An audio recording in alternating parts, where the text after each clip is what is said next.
ಪಂಚಪೀಠಗಳು ಒಂದಾಗಿದ್ದು ಸಮಸ್ತ ವೀರಶೈವ ಕುಲಕ್ಕೆ ಅತ್ಯಂತ ಸಂತೋಷದ ದಿನ ಆಗಿದೆ. ನಾನು ಆಗಲೇ ಮಾತನಾಡ್ತಾ ಹೇಳಿದೆ, ಪಂಚಪೀಠಾಧೀಶರು ನಿಮಗೆ ಏನು ಅನಿಸುತ್ತೆ ಗೊತ್ತಿಲ್ಲ, ನಮಗೆ ಅಂಕಾರ ಜೀವನ ಪಾವನ ಆಯಿತು ಅನ್ನೋಷ್ಟು ಸಂತೋಷ ಆಗೈತೆ ಅನ್ನುವಂಥ ಮಾತು ಹೇಳಿದೆ. ಪಂಚಪೀಠಾಧೀಶರು ಒಂದಾದರು, ಮುಂದೆ ಗುರು ವಿರಕ್ತರು ಒಂದಾದ್ರೆ ಈ ರಾಜ್ಯದಲ್ಲಿ ವೀರಶೈವ ಲಿಂಗಾಯತರನ್ನು ತಡೆಯುವಂಥ ಶಕ್ತಿ ಯಾರಿಗೂ ಇರುವುದಿಲ್ಲ ಅನ್ನುವಂಥ ಮನವಿಯನ್ನು ಕೂಡ ನಾನು ಪಂಚಪೀಠಾಧೀಶರಲ್ಲಿ ನಾನು ಮಾತನಾಡಿದ್ದೇನೆ. ಇನ್ನು ಮುಂದೆ ಪಂಚಪೀಠಾಧೀಶರು ಒಂದಾದ ರೀತಿಯಲ್ಲಿ ಗುರು ವಿರಕ್ತರು ಒಂದಾಗಲಿ ಅನ್ನುವಂಥದ್ದು ನನ್ನ ಭಕ್ತಿಯ ಮನವಿ.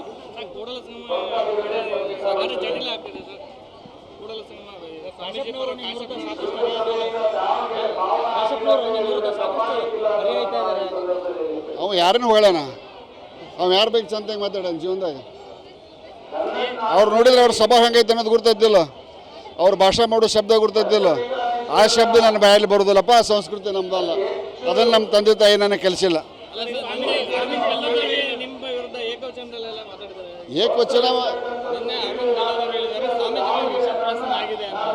ಏಕವಚನದಲ್ಲಿ ಮಾತಾಡೋಕೆ ಅವನಿಗಿಂತ ಪದಪುಂಖಗಳು ಅವನ ಕಡೆ ಭಾಳ ಅದಾವ.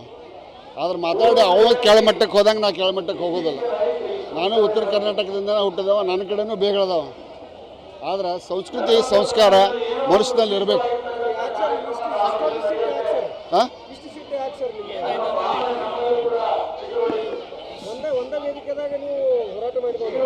ಆ ಸೌಜನ್ಯತೆ ಅವಾಗೂ ಬೇಕಲ್ಲ. BJP ಗೌರ್ಮೆಂಟ್ ಇದ್ದಾಗ ನಾವು ಹೋರಾಟದಾಗ ಭಾಗದೀವಿ. ಈಗ ಒಮ್ಮೆರ 2A ಕೊಡಿಸ್ತೇನೆ ಅಂತ ಅಂದ ನಾನು. ಅವಾಗ ಜಾತಿ ಬೇಕಾಯ್ತು, ಜಾತಿಗೆ 2A ಬೇಕಾಯ್ತು. ಈಗ MLA ಆಗಿಂದ ಯಾರನ್ನೋ ಮೆಚ್ಚಕ್ಕೆ ಅದನ್ನು ಮಾತಾಡೋಂಗಿಲ್ಲ.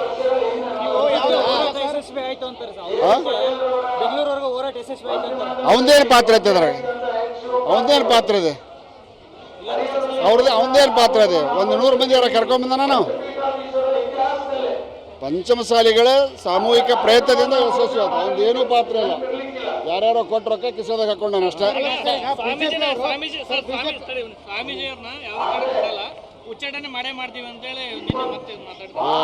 ಇವನಂತ 100 ಕ್ಯಾಶಪ್ ಬಂದವರು.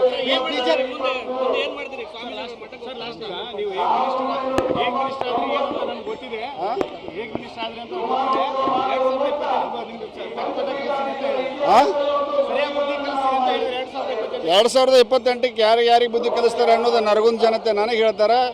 ಆ ಕ್ಷೇತ್ರ ಯಾವುದೋ ಒಂದು ಗುಣಗುಂದ ಕ್ಷೇತ್ರ ಜನತೆ ಅವ್ನು ಕಲಿಸ್ತಾರೆ.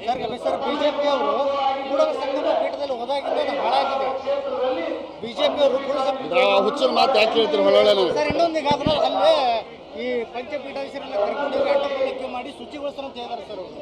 ಹುಚ್ಚ ಅಂತ. ಪಂಚಪೀಠಗಳು ಒಂದಾಗಿದ್ದು ಸಮಸ್ತ ವೀರಶೈವ ಕುಲಕ್ಕೆ ಅತ್ಯಂತ ಸಂತೋಷದ ದಿನ ಆಗಿದೆ. ನಾನು ಆಗಲೇ ಮಾತನಾಡ್ತಾ ಹೇಳಿದೆ, ಪಂಚಪೀಠಾಧೀಶರು ನಿಮಗೆ ಏನು ಅನಿಸುತ್ತೆ ಗೊತ್ತಿಲ್ಲ, ನಮಗೆ ಅಂಕಾರ ಜೀವನ ಪಾವನ ಆಯಿತು ಅನ್ನೋಷ್ಟು ಸಂತೋಷ ಆಗೈತೆ ಅನ್ನುವಂಥ ಮಾತು ಹೇಳಿದೆ. ಪಂಚಪೀಠಾಧೀಶರು ಒಂದಾದರು, ಮುಂದೆ ಗುರು ವಿರಕ್ತರು ಒಂದಾದ್ರೆ ಈ ರಾಜ್ಯದಲ್ಲಿ ವೀರಶೈವ ಲಿಂಗಾಯತರನ್ನು ತಡೆಯುವಂಥ ಶಕ್ತಿ ಯಾರಿಗೂ ಇರುವುದಿಲ್ಲ ಅನ್ನುವಂಥ ಮನವಿಯನ್ನು ಕೂಡ ನಾನು ಪಂಚಪೀಠಾಧೀಶರಲ್ಲಿ ನಾನು ಮಾತನಾಡಿದ್ದೇನೆ. ಇನ್ನು ಮುಂದೆ ಪಂಚಪೀಠಾಧೀಶರು ಒಂದಾದ ರೀತಿಯಲ್ಲಿ ಗುರು ವಿರಕ್ತರು ಒಂದಾಗಲಿ ಅನ್ನುವಂಥದ್ದು ನನ್ನ ಭಕ್ತಿಯ ಮನವಿ.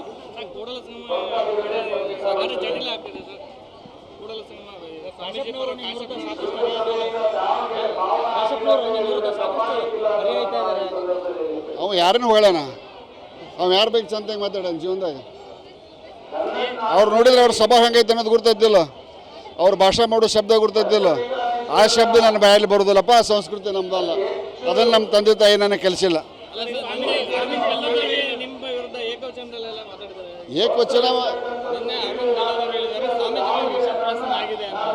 ಏಕವಚನದಲ್ಲಿ ಮಾತಾಡೋಕೆ ಅವನಿಗಿಂತ ಪದಪುಂಖಗಳು ಅವನ ಕಡೆ ಭಾಳ ಅದಾವ.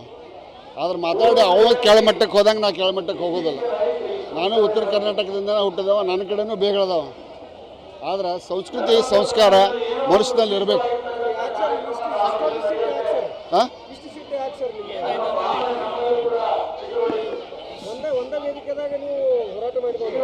ಆ ಸೌಜನ್ಯತೆ ಅವಾಗೂ ಬೇಕಲ್ಲ. BJP ಗೌರ್ಮೆಂಟ್ ಇದ್ದಾಗ ನಾವು ಹೋರಾಟದಾಗ ಭಾಗದೀವಿ. ಈಗ ಒಮ್ಮೆರ 2A ಕೊಡಿಸ್ತೇನೆ ಅಂತ ಅಂದ ನಾನು. ಅವಾಗ ಜಾತಿ ಬೇಕಾಯ್ತು, ಜಾತಿಗೆ ಟುವೇ ಬೇಕಾಯ್ತು.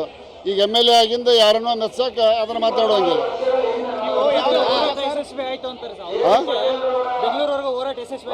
ಅವನದೇನು ಪಾತ್ರ ಐತೆ ಅದ್ರಾಗ?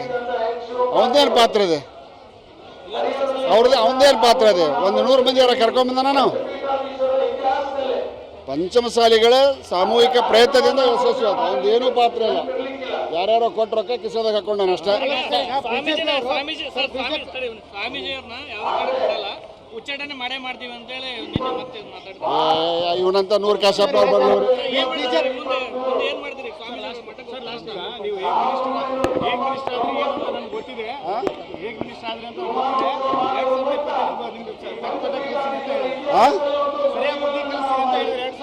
2028ಕ್ಕೆ ಯಾರಿಗೆ ಬುದ್ಧಿ ಕಲಿಸ್ತಾರೆ ಅನ್ನೋದು ನರಗುಂದ ಜನತೆ ನನಗೆ ಹೇಳ್ತಾರೆ. ಆ ಕ್ಷೇತ್ರ ಯಾವುದೋ ಒಂದು ಹುನಗುಂದ ಕ್ಷೇತ್ರ ಜನತೆ ಅವ್ನು ಕಲಿಸ್ತಾರೆ. ಬಿಜೆಪಿ ಅವರು ಕೂಡಲ ಸಂಗಮ ಪೀಠದಲ್ಲಿ ಹೋದಾಗಿಂದ ಹಾಳಾಗಿದೆ. ಬಿಜೆಪಿ ಅವರು ಹುಚ್ಚಿನ ಮಾತು ಯಾಕೆ ಹೇಳ್ತೀರಿ ಹೊಳೊಳ್ಳೆ? ಸರ್ ಇನ್ನೊಂದೀಗ ಅಲ್ಲೇ ಈ ಪಂಚಪೀಠಾಧೀಶರನ್ನ ಕರ್ಕೊಂಡು ಅಡ್ಡಪಡಿಕೆ ಮಾಡಿ ಶುಚಿಗೊಳಿಸ್ತಾರೆ ಅಂತ ಹೇಳಿದ್ದಾರೆ ಸರ್. ಹುಚ್ಚ ಅಂತ ಶಿಕ್ಷಪೀಠಗಳು ಒಂದಾಗಿದ್ದು ಸಮಸ್ತ ವೀರಶೈವ ಕುಲಕ್ಕೆ ಅತ್ಯಂತ ಸಂತೋಷದ ದಿನ ಆಗಿದೆ. ನಾನು ಆಗಲೇ ಮಾತನಾಡ್ತಾ ಹೇಳಿದೆ, ಪಂಚಪೀಠಾಧೀಶರು ನಿಮಗೆ ಏನು ಅನಿಸುತ್ತೆ ಗೊತ್ತಿಲ್ಲ, ನಮಗೆ ಅಂಕಾರ ಜೀವನ ಪಾವನ ಆಯಿತು ಅನ್ನೋಷ್ಟು ಸಂತೋಷ ಆಗೈತೆ ಅನ್ನುವಂಥ ಮಾತು ಹೇಳಿದೆ. ಪಂಚಪೀಠಾಧೀಶರು ಒಂದಾದರು, ಮುಂದೆ ಗುರು ವಿರಕ್ತರು ಒಂದಾದ್ರೆ ಈ ರಾಜ್ಯದಲ್ಲಿ ವೀರಶೈವ ಲಿಂಗಾಯತರನ್ನು ತಡೆಯುವಂಥ ಶಕ್ತಿ ಯಾರಿಗೂ ಇರುವುದಿಲ್ಲ ಅನ್ನುವಂಥ ಮನವಿಯನ್ನು ಕೂಡ ನಾನು ಪಂಚಪೀಠಾಧೀಶರಲ್ಲಿ ನಾನು ಮಾತನಾಡಿದ್ದೇನೆ. ಇನ್ನು ಮುಂದೆ ಪಂಚಪೀಠಾಧೀಶರು ಒಂದಾದ ರೀತಿಯಲ್ಲಿ ಗುರು ವಿರಕ್ತರು ಒಂದಾಗಲಿ ಅನ್ನುವಂಥದ್ದು ನನ್ನ ಭಕ್ತಿಯ ಮನವಿ.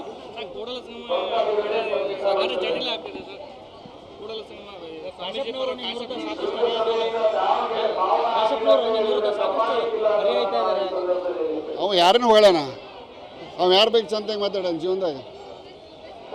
ಅವ್ರು ನೋಡಿದ್ರೆ ಅವ್ರ ಸಭಾ ಹೆಂಗೈತೆ ಅನ್ನೋದು ಗುರ್ತೈತಿಲ್ಲ, ಅವ್ರ ಭಾಷೆ ಮಾಡೋ ಶಬ್ದ ಗುರ್ತೈತಿಲ್ಲ. ಆ ಶಬ್ದ ನನ್ನ ಬಾಯಲ್ಲಿ ಬರೋದಿಲ್ಲಪ್ಪ. ಆ ಸಂಸ್ಕೃತಿ ನಮ್ದಲ್ಲ, ಅದನ್ನು ನಮ್ಮ ತಂದೆ ತಾಯಿ ನನಗೆ ಕಲಿಸಿಲ್ಲ.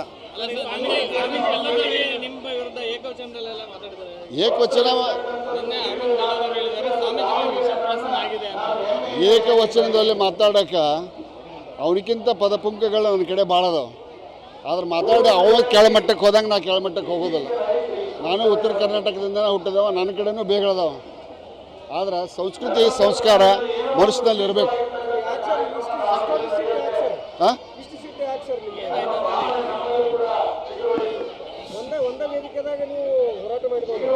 ಆ ಸೌಜನ್ಯತೆ ಅವಗೂ ಬೇಕಲ್ಲ. BJP ಗೌರ್ಮೆಂಟ್ ಇದ್ದಾಗ ನಾವು ಹೋರಾಟದಾಗ ಭಾಗದೀವಿ. ಈಗ ಒಮ್ಮೆರ 2A ಕೊಡಿಸ್ತೇನೆ ಅಂತ ಅಂದ ನಾನು.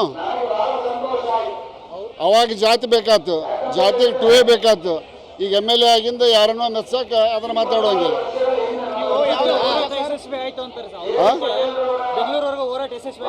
ಅವನದೇನು ಪಾತ್ರ ಐತೆ ಅದ್ರಾಗ?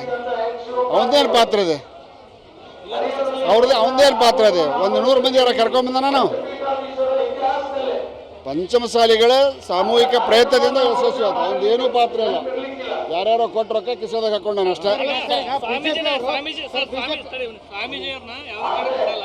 ಉಚ್ಚಾಟನೆ ಮಾಡೇ ಮಾಡ್ತೀವಿ ಅಂತೇಳಿ ಮತ್ತೆ ಇವನಂತ 100 ಕಾಶಪ್ಪ ಅವ್ರು ಬಂದವರು. ಏನು ಮಾಡ್ತೀರಿ ಸ್ವಾಮಿ ನೀವು ಹೇಗೆ ಮಿನಿಸ್ಟರ್ ಆದ್ರಿ ಏನು ನಮ್ಗೆ ಗೊತ್ತಿದೆ. ಹೇಗೆ ಮಿನಿಸ್ಟರ್ ಆದ್ರಿ ಅಂತ ಗೊತ್ತಿದೆ.